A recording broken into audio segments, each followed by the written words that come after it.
সুপ্রিয় দর্শক, আসসালামু আলাইকুম। প্রথমেই জানিয়ে দিচ্ছি সংবাদ শিরোনাম। ভারতের যে কোনো পদক্ষেপের পরিণতি বেদনাদায়ক হবে বলে হুঁশিয়ারি দিয়েছেন পাকিস্তানের সেনাপ্রধান আসিম মুনির। এদিকে মুখ্যমন্ত্রী হিসেবে শপথ নিলেন থালাপাতি বিজয়। অপরদিকে ইসরায়েলের হামলায় লেবাননে আরও ৩৯ জন মারা গেছে। এবং সবশেষে থাকছে এবার হরমুজের তলদেশে ইন্টারনেট কেবল আটকানোর হুমকি ইরানের। শুনছিলেন সংবাদ শিরোনাম, এখন বিস্তারিত। যদি আপনি ন্যায় ও মানবতার পক্ষে থাকেন, লাইক দিন, কমেন্টসে লিখে জানান ট্রাম্পের পতন চাই, আর সাবস্ক্রাইব করুন আমাদের চ্যানেলটি। এখন চলুন বিস্তারিত দেখা যাক। ভারতের যে কোনো পদক্ষেপের পরিণতি বেদনাদায়ক হবে বলে হুঁশিয়ারি দিয়েছেন পাকিস্তানের সেনাপ্রধান আসিম মুনির। পাকিস্তানের সেনাপ্রধান ফিল্ড মার্শাল আসিম মুনির হুঁশিয়ারি দিয়ে বলেছেন, ভবিষ্যতে ভারত যদি পাকিস্তানের বিরুদ্ধে কোনো সামরিক দুঃসাহসিক পদক্ষেপ নেয়, তাহলে তার পরিণতি হবে অত্যন্ত বিপজ্জনক, সুদূরপ্রসারী এবং বেদনাদায়ক। রাওয়ালপিন্ডির জেনারেল হেডকোয়ার্টার্সে আয়োজিত একটি অনুষ্ঠানে তিনি এই মন্তব্য করেন। মার্কায়ে হক ও অপারেশন বুনিয়ান মারসুসের 1 বছর পূর্তি উপলক্ষে এই আয়োজন করা হয়। অনুষ্ঠানে পাকিস্তান সেনাবাহিনীর শীর্ষ নেতৃত্ব উপস্থিত ছিলেন। তাদের মধ্যে ছিলেন বিমান বাহিনী প্রধান এয়ার চিফ মার্শাল জাহির আহমেদ বাবর সিদ্ধু এবং নৌবাহিনী প্রধান অ্যাডমিরাল নাভিদ আশরাফ। অনুষ্ঠানে শহীদ স্মৃতিস্তম্ভে পুষ্পস্তবক অর্পণ করা হয় এবং নিহত সেনা সদস্যদের আত্মার মাগফিরাত কামনায় সূরা ফাতেহা পাঠ করা হয়। ভাষণে আসিম মুনির বলেন, মার্কায়ে হক কোনো সাধারণ সামরিক সংঘর্ষ ছিল না, বরং এটি ছিল দুই মতাদর্শের মধ্যে একটি নির্ণায়ক লড়াই। তিনি দাবি করেন, আল্লাহর সাহায্যে পাকিস্তান বিজয় অর্জন করেছে, আর মিথ্যা শক্তি অপমান ও পরাজয়ের মুখে পড়েছে। তার ভাষ্যমতে 2025 সালের মে মাসের ঘটনাগুলি বিচ্ছিন্ন কিছু নয়, বরং পাকিস্তানের বিরুদ্ধে ভারতের দীর্ঘদিনের বৈরিতা ও প্রচারণারই ধারাবাহিকতা। ভারতের উদ্দেশ্যে কড়া বার্তা। আসিম মুনির বলেন, পাকিস্তানকে সামরিক এবং কূটনৈতিকভাবে বিচ্ছিন্ন করা এবং আঞ্চলিক শক্তির ভারসাম্য পরিবর্তনের লক্ষ্য ভারত নিয়েছে বলে পাকিস্তান মনে করে, তা কখনো সফল হবে না। তিনি আরও বলেন, পাকিস্তানের সশস্ত্র বাহিনী এবং জনগণ অতীতেও ভয় পায়নি, ভবিষ্যতেও ভয় পাবে না। সবশেষে তিনি হুঁশিয়ারি দিয়ে বলেন, ভবিষ্যতে যে কোনো সামরিক ভুল পদক্ষেপের জবাব এমনভাবে দেওয়া হবে যার পরিণতি হবে অত্যন্ত বিপজ্জনক, সুদূরপ্রসারী এবং বেদনাদায়ক। এদিকে তামিলনাড়ুর নতুন মুখ্যমন্ত্রী হিসেবে শপথ নিলেন থালাপাতি বিজয়। তামিলনাড়ুর নতুন মুখ্যমন্ত্রী হিসেবে শপথ নিয়েছেন তামিলাগা ভেট্রি কাজাগামের প্রচারক চন্দ্রশেখর জোসেফ বিজয়। এর মধ্যে দিয়ে গত 60 বছরের মধ্যে প্রথমবার দ্রাবিড় দুই প্রধান দল ডিএমকে ও এআইডিএমকের বাইরে কোনো সরকার গঠিত হয়েছে তামিলনাড়ুতে। বিজয় আজ 9 জন টিভিকে নেতাকে নিয়ে শপথ গ্রহণ করেন। শপথ গ্রহণে অভিনেত্রী তৃষা ও কংগ্রেস নেতা রাহুল গান্ধী উপস্থিত ছিলেন। গত মাসে অনুষ্ঠিত তামিলনাড়ু বিধানসভা নির্বাচনে 234টি আসনের মধ্যে বিজয়ের দল টিভিকে 108টি আসনে জয়লাভ করে। সরকার গঠনের জন্য প্রয়োজনীয় 118টি আসনের লক্ষ্যমাত্রা অর্জনে তাকে বেশ বেগ পেতে হয়েছে। 5 দিন সময় এবং রাজ্যপালের সঙ্গে 4 দফা বৈঠকের পর সম্ভাব্য মিত্রদের সঙ্গে আলোচনার মাধ্যমে তিনি ম্যাজিক ফিগার অর্জন করেন। গত শনিবার বিজয় নেতৃত্বাধীন জোট রাজ্যপাল রাজেন্দ্র বিশ্বনাথ আর্লেকারের সঙ্গে দেখা করে সরকার গঠনের দাবি জানায়। এই জোটে কংগ্রেসের 5 জন, বিদুথালাই চিরথাই কাচের 2 জন এবং সিপিআই, সিপিআইএম ও ইন্ডিয়ান ইউনিয়ন মুসলিম লীগের 2 জন করে বিধায়ক সমর্থন দিয়েছেন। 51 বছর বয়সী এই অভিনেতা কাম রাজনীতিবিদ 2টি আসন থেকে নির্বাচিত হয়েছেন। নিয়ম অনুযায়ী তাকে একটি আসন ছেড়ে দিতে হবে। এর ফলে বিধানসভায় এই জোটের বর্তমান শক্তি দাঁড়িয়েছে 120 জনে। অপরদিকে ইসরায়েলের হামলায় লেবাননে আরও 39 জন মারা গেছে। লেবাননের স্বাস্থ্য মন্ত্রণালয় জানিয়েছে, ইসরায়েলের তীব্র হামলায় আরও অন্তত 39 জন নিহত হয়েছেন। এর মধ্যে দক্ষিণাঞ্চলীয় শহর সাকসাকিয়েহে একটি শিশুসহ অন্তত 7 জন নিহত হয়েছে।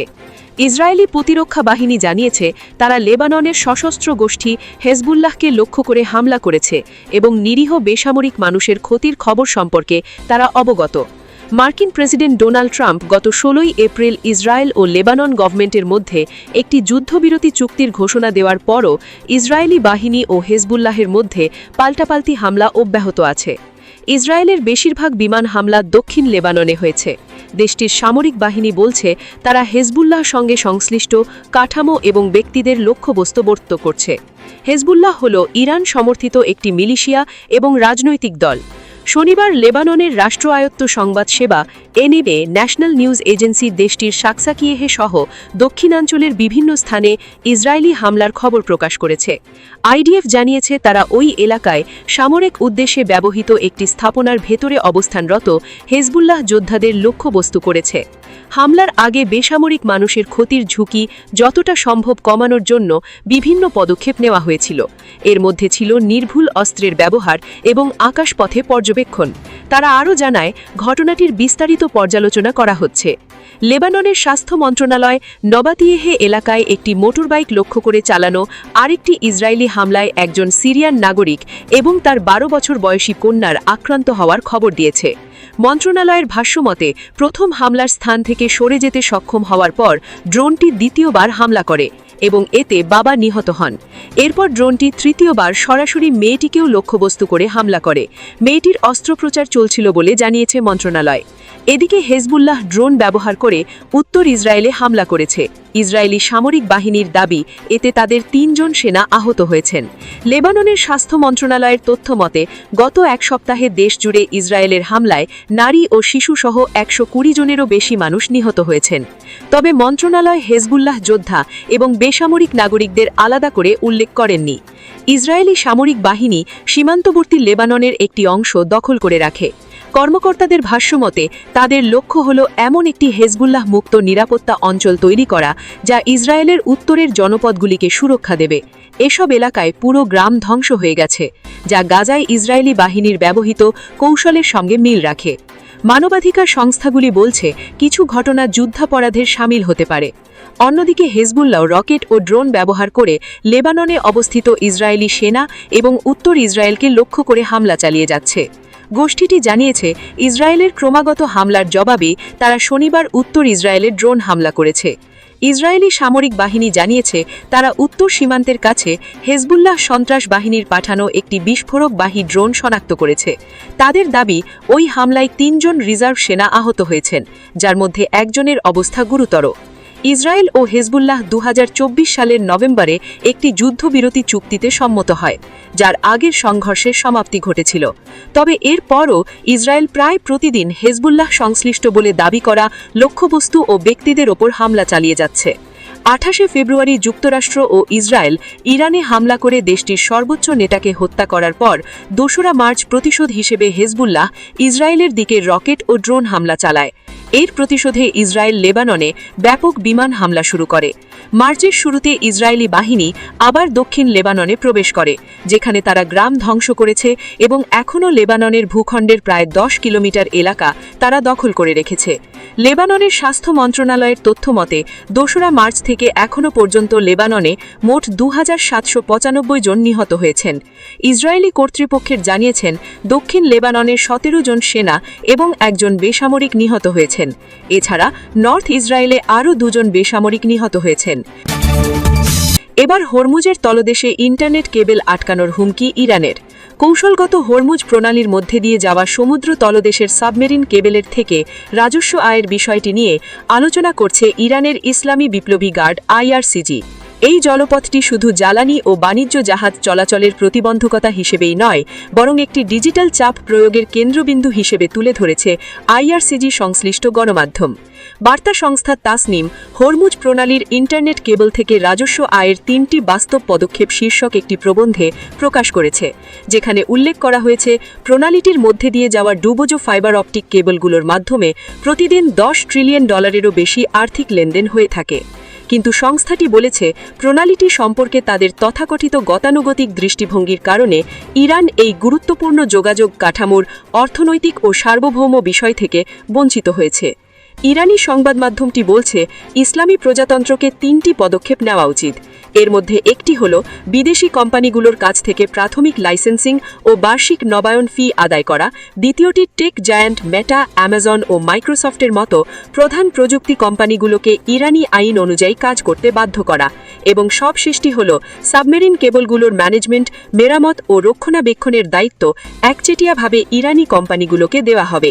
এই পদক্ষেপগুলি হরমুজকে বৈধ সম্পদ সৃষ্টির একটি কৌশলগত কেন্দ্রে পরিণত করবে। তাসনিমের নিবন্ধে এরকম উল্লেখ করা হয়েছে।